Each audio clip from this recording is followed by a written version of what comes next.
The string of compromises primed David for this moment. And so he jumped and he sent for her. He took what he wanted from her, and then he sent her back home. And you might be thinking, gosh, man, like, go easy on the guy.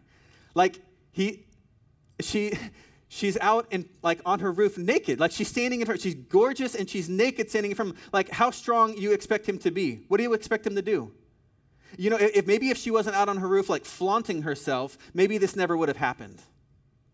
Maybe if she wasn't putting herself out there, maybe this would not have happened. I actually read some commentators this week that said something similar. They said, Bathsheba's partly to blame for this. She must have known that David might be able to see her. So maybe if she would have shown a little bit more self-restraint or some modesty, maybe this never would have happened.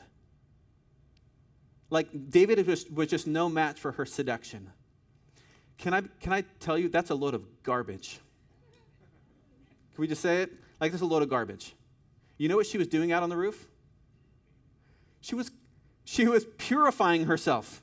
There's actually a ritual in the Old Testament that God established for women to do each month. And so you know what Bathsheba was doing?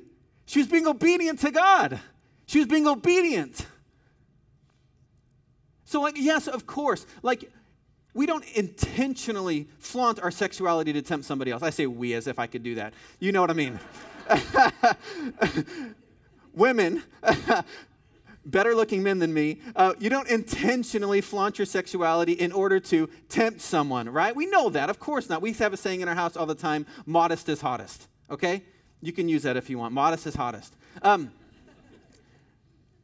But listen, that's not what was happening here. Bathsheba wasn't putting herself out there for the taking. The bottom line is, David was he was misusing his power and his authority and his position. And he took to take something that belonged to someone else at their expense.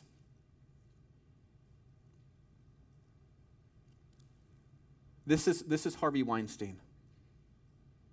This is Bill Cosby. Men, this is you and it's me. Every time we objectify women and we see them for the taking rather than the protecting. This right here typifies the crisis of masculinity that we're trying to address within this series. True masculinity is characterized by giving rather than taking. True masculinity is marked by serving rather than dominating. True masculinity is defined by protecting rather than exploiting. So the question is this the kind of men that we're becoming?